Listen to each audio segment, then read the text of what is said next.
ಇಂದಿನ ವಿಡಿಯೋ ವೆಂಕಟಾಚಲ ಮಹಾತ್ಮೆಯ 3ನೇ ಅಧ್ಯಾಯದ ಬಗ್ಗೆ. ಈ ವಿಡಿಯೋದಲ್ಲಿ ನಾವು ಭಗವಾನ್ ವೆಂಕಟೇಶ್ವರನ ದೈವಿಕ ರೂಪದ ಬಗ್ಗೆ ತಿಳಿಯೋಣ. ಕಾಲಕ್ರಮದಲ್ಲಿ ದೇವರು ನಮ್ಮೆಲ್ಲರಿಗೂ ಇದ್ದಾನೆ ಮತ್ತು ಯಾವಾಗಲೂ ಇರುತ್ತಾನೆ ಎಂದು ಭರವಸೆ ನೀಡಲು ಲೆಕ್ಕವಿಲ್ಲದಷ್ಟು ಹೆಸರುಗಳು, ನಾಮಗಳು ಮತ್ತು ರೂಪಗಳನ್ನು ತೆಗೆದುಕೊಂಡಿದ್ದಾನೆ. ಈ ರೂಪಗಳಲ್ಲಿ ಕೆಲವು ಜೀವಂತ ಮತ್ತು ಉಸಿರಾಡುವವು ಇದ್ದಾವೆ, ಆದರೆ ಇತರವು ಮೌನ ಮತ್ತು ಕಲ್ಲಿನಂತಿವೆ. ಮತ್ತು ಈ ಎಲ್ಲ ಮೂಕ ರೂಪಗಳಲ್ಲಿ ಈ ದಿನ ಮತ್ತು ಕಲಿಯುಗದಲ್ಲಿ ತಿರುಮಲದ ಪವಿತ್ರ 7 ಬೆಟ್ಟಗಳಲ್ಲಿ ವಾಸಿಸುವ ಭಗವಾನ್ ಶ್ರೀ ವೆಂಕಟೇಶ್ವರನಷ್ಟು ಜನಪ್ರಿಯವಾದದ್ದು ಯಾವುದೂ ಇಲ್ಲ. ವೆಂಕಟೇಶ್ವರನ ದೇವಾಲಯಗಳನ್ನು ಇಲ್ಲಿ ಮಾತ್ರವಲ್ಲ, ಪ್ರಪಂಚಾದ್ಯಂತ ಕಾಣಬಹುದು. ನಮ್ಮೆಲ್ಲರ ಹಿತದೃಷ್ಟಿಯಿಂದ ಪರಮಾತ್ಮನು ಮೊದಲು ಈ 7 ಬೆಟ್ಟಗಳ ಮೇಲೆ ಯಾವಾಗ ನಿಂತನು ಎಂದು ಯಾರು ಖಚಿತವಾಗಿ ಹೇಳಲು ಸಾಧ್ಯವಿಲ್ಲ. ಆದರೆ ನಮಗೆ ತಿಳಿದಿರುವ ಸಂಗತಿಯೆಂದರೆ, ಸುಮಾರು 1000 ವರ್ಷಗಳ ಹಿಂದೆ ಜನರು ಹೇಗೂ ಭಗವಂತ ಯಾರೆಂಬುದನ್ನು ಮರೆತರು ಮತ್ತು ಈ ವಿಗ್ರಹ ರೂಪ ಯಾರದು ಮತ್ತು ಈ ರೂಪದ ಉದ್ದೇಶವೇನು ಎಂಬುದರ ಕುರಿತು ಒಂದು ದೊಡ್ಡ ಚರ್ಚೆ ನಡೆಯಿತು. ಇತಿಹಾಸದ ಈ ಗೊಂದಲಮಯ ಕ್ಷಣದಲ್ಲಿ ಮಹಾನ್ ಧಾರ್ಮಿಕ ಗುರು ಮತ್ತು ಸಾಮಾಜಿಕ ಸುಧಾರಕ ಭಗವದ್ ರಾಮಾನುಜ ಆಚಾರ್ಯರು ತಿರುಮಲದ 7 ಬೆಟ್ಟಗಳಿಗೆ ಬಂದರು. ಈ ಭವ್ಯ ರೂಪದ ಉದ್ದೇಶವನ್ನು ಪ್ರಯತ್ನಿಸುವಲ್ಲಿ ಜನರ ನೋವುಗಳನ್ನು ಅವರು ಗಮನಿಸಿದರು ಮತ್ತು ಜನರ ಅನುಮಾನಗಳನ್ನು ಕೊನೆಗೊಳಿಸಲು ನಿರ್ಧರಿಸಿದರು. ಪರಮಾತ್ಮನು ತನ್ನ ಸಾನ್ನಿಧ್ಯದ ಬಗ್ಗೆ ನಮಗೆ ಭರವಸೆ ನೀಡುವ ಮೂಲಕ ನಮ್ಮ ಎಲ್ಲ ದುಃಖಗಳಿಂದ ನಮ್ಮನ್ನು ಮುಕ್ತಗೊಳಿಸುವ ಉದ್ದೇಶದಿಂದ ಈ ವಿಶಿಷ್ಟ ರೂಪವನ್ನು ದೇವಾಲಯದ ಪ್ರತಿಮೆಯಾಗಿ ಹೇಗೆ ತೆಗೆದುಕೊಂಡನು ಎಂಬುದರ ಕುರಿತು ಪ್ರಾಚೀನ ಗ್ರಂಥಗಳನ್ನು ಪುರಾವೆಯಾಗಿ ಬಳಸಿಕೊಂಡು ಭಗವದ್ ರಾಮಾನುಜ ಆಚಾರ್ಯರು ಸ್ಪಷ್ಟವಾದ ಅಂಶಗಳನ್ನು ಪ್ರಸ್ತುತಪಡಿಸಿದರು. ಈ ಎಲ್ಲ ಅಂಶಗಳನ್ನು ಶ್ರೀ ವೆಂಕಟೇಶ್ವರ ಇತಿಹಾಸ ಮಾಲೆ ಎಂಬ ಗ್ರಂಥದಲ್ಲಿ ಒಟ್ಟುಗೂಡಿಸಲಾಯಿತು. ಇದು ಶ್ರೀ ವೆಂಕಟೇಶ್ವರ ಇತಿಹಾಸದ ಬಗ್ಗೆ ಶ್ಲೋಕಗಳ ಮಾಲೆಯಾಗಿದೆ. ವೈಕುಂಠ ಎಂಬ ತನ್ನ ನಿಗೂಢ ವಾಸಸ್ಥಾನದಿಂದ ಈ ದೈವಿಕ 7 ಬೆಟ್ಟದ ಮೇಲಿರುವ ಪರಮಾತ್ಮ ವೆಂಕಟೇಶ್ವರನಿಗೆ ಭೂಮಿಯ ಮೇಲಿನ ತನ್ನ ಮಕ್ಕಳ ದುಃಖವನ್ನು ಸಹಿಸಲು ಸಾಧ್ಯವಾಗಲಿಲ್ಲ.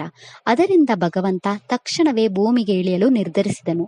ಅದು ಅವನು ಯಾವಾಗಲೂ ನಮ್ಮೆಲ್ಲರನ್ನು ಪ್ರೀತಿಸುತ್ತಾನೆ, ಕಾಳಜಿ ವಹಿಸುತ್ತಾನೆ ಎಂದು ಜಗತ್ತಿಗೆ ಯಾವಾಗಲೂ ಭರವಸೆ ನೀಡುತ್ತಾನೆ. ಭಗವಂತನು ರಮಣೀಯ ತಿರುಮಲ ಪರ್ವತಗಳ ತುದಿಯಲ್ಲಿ ತನ್ನನ್ನು ತಾನು ಪ್ರಸ್ತುತಪಡಿಸಲು ಸುಂದರವಾದ ಸ್ಥಳವನ್ನು ಆರಿಸಿಕೊಂಡನು. ನಂತರ ಅವನು ಪ್ರಪಂಚಾದ್ಯಂತ ದೇವಾಲಯಗಳಲ್ಲಿ ನಾವು ಈಗ ನೋಡುವ ಸುಂದರ ರೂಪವನ್ನು ಪಡೆದನು. ಭಗವಂತನು 4 ಕೈಗಳನ್ನು ತೋರಿಸಿ ಒಂದೇ ಸ್ಥಳದಲ್ಲಿ ನಿಂತಿದ್ದರೂ ತನ್ನ ಶಕ್ತಿ ಎಲ್ಲೆಡೆ ವ್ಯಾಪಿಸಿದೆ ಎಂದು ತೋರಿಸಿದನು. ತನ್ನ ಮೇಲಿನ ಬಲಗೈಯಲ್ಲಿ ಎಲ್ಲವನ್ನೂ ಚಲಿಸುವಂತೆ ಮಾಡುವುದು ತನ್ನ ಉಪಸ್ಥಿತಿ ಎಂದು ತೋರಿಸಲು ಚಕ್ರವನ್ನು ಹಿಡಿದಿದ್ದಾನೆ. ಭಗವಂತನು ನಮಗೆ ತಿಳಿದಿರುವ ಮತ್ತು ತಿಳಿದಿಲ್ಲದ ಎಲ್ಲದರ ಸೃಷ್ಟಿಕರ್ತ ಎಂದು ತೋರಿಸಲು ತನ್ನ ಮೇಲಿನ ಎಡಗೈಯಲ್ಲಿ ಶಂಖವನ್ನು ಹಿಡಿದಿದ್ದಾನೆ. ನಮ್ಮ ಎಲ್ಲ ಭಯ ಮತ್ತು ಚಿಂತೆಗಳನ್ನು ಅವನಿಗೆ ಬಿಡಲು ಅವನ ಕೆಳಗಿನ ಬಲಗೈಯನ್ನು ಅವನ ಪಾದಗಳ ಕೆಳಗೆ ತೋರಿಸಲಾಗಿದೆ. ನಾವು ಅವನ ಕಮಲದ ಪಾದಗಳಿಗೆ ಶರಣಾದರೆ ನಾವು ಈ ಸಂಸಾರದ ಸಾಗರದಿಂದ ಹೊರಬರಬಹುದು ಎಂದು ತೋರಿಸಲು ಅವನ ಕೆಳಗಿನ ಎಡಗೈಯನ್ನು ಅವನ ತೊಡೆಯ ಕಡೆಗೆ ತೋರಿಸಲಾಗಿದೆ. ಭಗವಂತನಿಗೆ ಮನುಷ್ಯರ ಮೇಲೆ ಎಷ್ಟು ಪ್ರೀತಿ ಇರುತ್ತೆಂದರೆ, ತನ್ನ ಉದ್ದೇಶವನ್ನು ಪೂರೈಸಲು ತನ್ನಿಂದ ಎಂದಿಗೂ ದೂರವಾಗದ ತನ್ನ ದೈವಿಕ ಆಯುಧಗಳನ್ನು ತನ್ನ ಭಕ್ತನಿಗೆ ಕೊಡಲು ಸಹ ಸಿದ್ಧನಾಗಿದ್ದನು. ಒಮ್ಮೆ ಭಗವಂತ ತನ್ನ ಸ್ವಂತ ಶಂಖ ಮತ್ತು ಚಕ್ರವನ್ನು ತನ್ನ ಭಕ್ತನಾದ ತೊಂಡಮಾನ್ ಚಕ್ರವರ್ತಿ ಎಂಬ ರಾಜನಿಗೆ ಕೊಟ್ಟನು. ಇದರಿಂದ ಅವನು ತನ್ನ ರಾಜ್ಯವನ್ನು ನಾಶ ಮಾಡಲು ಬಂದ ತನ್ನ ಪ್ರತಿಸ್ಪರ್ಧೆಯ ಸೈನ್ಯವನ್ನು ಸೋಲಿಸಲು ಸಾಧ್ಯವಾಯಿತು. ಕಾಲಕ್ರಮೇಣ 4 ಖಾಲಿ ಕೈಗಳನ್ನು ಹೊಂದಿರುವ ಈ ವಿಗ್ರಹ ಯಾರದು ಎಂಬುದನ್ನು ಜನರು ಮರೆಯಲು ಪ್ರಾರಂಭಿಸಿದರು. ಹೀಗೆ ಸಾಕಷ್ಟು ಚರ್ಚೆಗಳು ಮತ್ತು ವಾದಗಳು ನಡೆದವು. ಆಗ ಮಹಾನ್ ಆಧ್ಯಾತ್ಮಿಕ ನಾಯಕ ಶ್ರೀ ಭಗವದ್ ರಾಮಾನುಜ ಆಚಾರ್ಯರು ತಿರುಮಲ ಬೆಟ್ಟಗಳಿಗೆ ಬಂದರು. ಮೇಲೆ ವಿವರಿಸಿದಂತೆ ಭಗವಂತನ ರೂಪದ ಅರ್ಥವನ್ನು ವಿವರಿಸುವ ಮೂಲಕ ಶ್ರೀ ವೆಂಕಟೇಶ್ವರನು ತನ್ನ ಸೃಷ್ಟಿಯ ಪ್ರಯೋಜನಕ್ಕಾಗಿ ಭೂಮಿಗೆ ಬಂದ ಪರಮಾತ್ಮ ಶ್ರೀಮನ್ನಾರಾಯಣನ ಅತ್ಯಂತ ವಿಶೇಷ ಅವತಾರ ಎಂದು ಅವರು ನಿಸ್ಸಂದೇಹವಾಗಿ ಸಾಬೀತುಪಡಿಸಿದರು. ಭಗವದ್ ರಾಮಾನುಜರ ಪ್ರಕಾರ ಈ ಭಗವಂತನ ರೂಪವು ಇನ್ನೂ ಹೆಚ್ಚಿನ ವಿಶೇಷ ಗುಣಗಳನ್ನು ಹೊಂದಿದ್ದು, ಅದು ಭಗವಂತನ ಶ್ರೇಷ್ಠತೆಯನ್ನು ಮತ್ತು ನಮ್ಮೆಲ್ಲರೊಂದಿಗೆ ಇರಲು ಆತನ ಇಚ್ಛೆಯನ್ನು ತೋರಿಸುತ್ತದೆ. ವೆಂಕಟೇಶ್ವರನ ದೈವಿಕ ರೂಪವನ್ನು ವೆಂಕಟಾಚಲ ಮಹಾತ್ಮೆಯಲ್ಲಿ ಸುಂದರವಾಗಿ ಉಲ್ಲೇಖಿಸಲಾಗಿದೆ. ತಿರುಮಲದಲ್ಲಿರುವ ಭಗವಂತನ ವಿಗ್ರಹ ಮುನಿ ಅಥವಾ ಋಷಿಯಂತೆ ಜಡೆಕೂದಲನ್ನು ಹೊಂದಿದೆ. ಭಗವಂತನ ಚಿಂತನೆಯು ಜಗತ್ತನ್ನು ಹೇಗೆ ಸೃಷ್ಟಿಸುತ್ತದೆ ಮತ್ತು ಸಂರಕ್ಷಿಸುತ್ತದೆ ಎಂಬುದನ್ನು ಇದು ನಮಗೆ ತೋರಿಸುತ್ತದೆ. ಭಗವಂತನು ತನ್ನ ದೇಹದ ಮೇಲೆ ಹಾವಿನ ಚಿತ್ರಗಳನ್ನು ಹೊಂದಿರುವ ಹಲವಾರು ಅಲಂಕಾರಗಳನ್ನು ಹೊಂದಿದ್ದಾನೆ.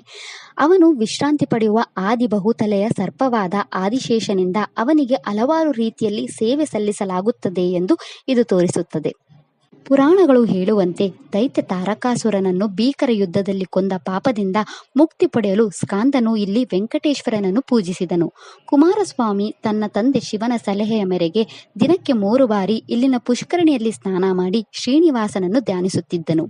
ಸ್ವಾಮಿ ಪುಷ್ಕರಣಿ ಎಲ್ಲಾ ಪವಿತ್ರ ಕೊಳಗಳಲ್ಲಿ ಶ್ರೇಷ್ಠವಾಗಿದೆ.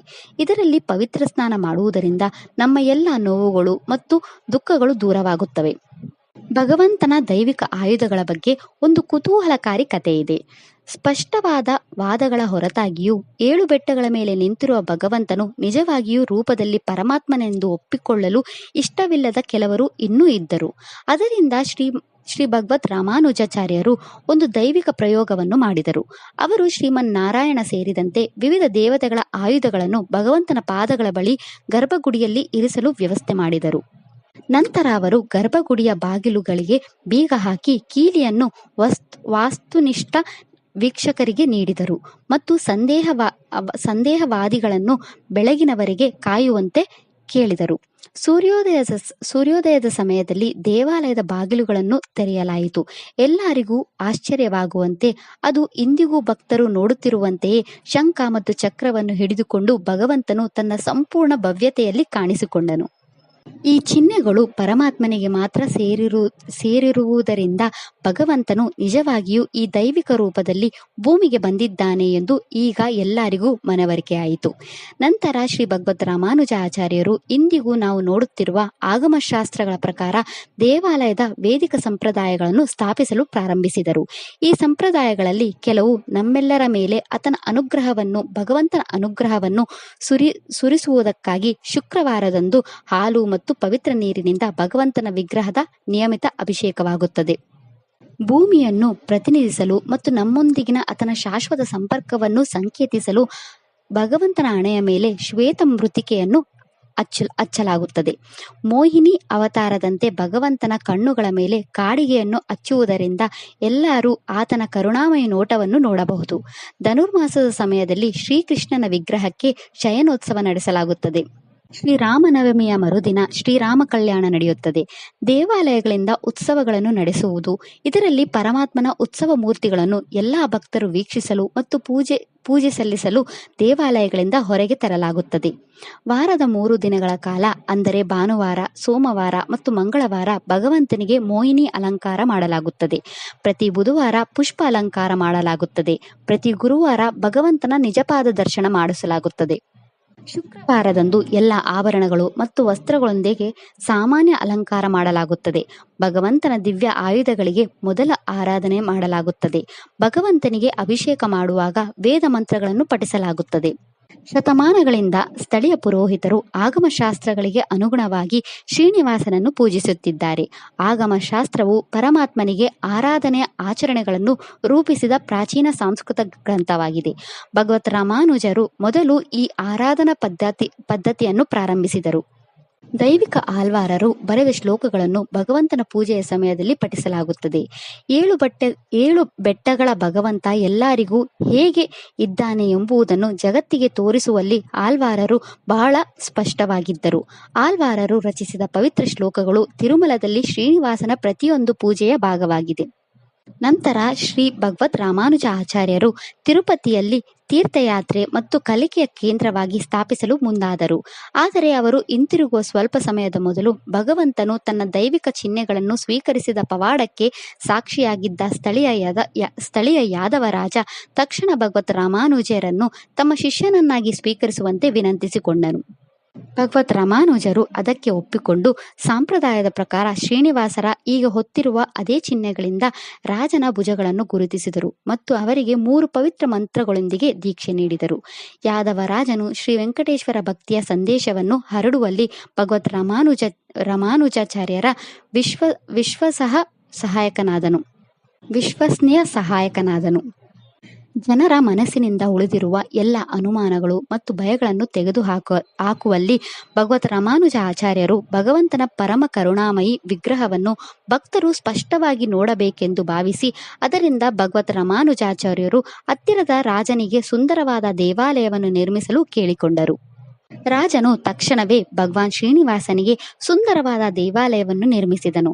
ಭಗವಾನ್ ಶ್ರೀನಿವಾಸನ ಸುಂದರ ರೂಪವು ತನ್ನ ಹೃದಯದಲ್ಲಿ ನೆಲೆಸಿರುವ ಭಗವಂತನ ಕರುಣಾಮಯಿ ಸಾಕಾರ ರೂಪವಾದ ಲಕ್ಷ್ಮೀದೇವಿಯ ಜೊತೆಗೆ ಇನ್ನಷ್ಟು ಸುಂದರವಾಯಿತು. ಲಕ್ಷಗಟ್ಟಲೆ ಭಕ್ತರನ್ನು ತನ್ನ ದರ್ಶನಕ್ಕೆ ಆಕರ್ಷಿಸುತ್ತಿರುವ ಭಗವಾನ್ ಶ್ರೀನಿವಾಸನ ದೈವಿಕತೆಯನ್ನು ವರ್ಣಿಸಲು ಪದಗಳಿಲ್ಲ. ಇದಿಷ್ಟು ಭಗವಾನ್ ಶ್ರೀನಿವಾಸನ ದೈವಿಕ ರೂಪದ ಕುರಿತಾಗಿದೆ. ಹರೇ ಶ್ರೀನಿವಾಸ. ಈ ವಿಡಿಯೋ ಇಷ್ಟ ಆದರೆ ಲೈಕ್ ಮಾಡಿ, ಶೇರ್ ಮಾಡಿ ಮತ್ತು ಚಾನೆಲ್ ಸಪೋರ್ಟ್ ಮಾಡೋಕ್ಕೆ ಸಬ್ಸ್ಕ್ರೈಬ್ ಮಾಡಿ. ಧನ್ಯವಾದಗಳು.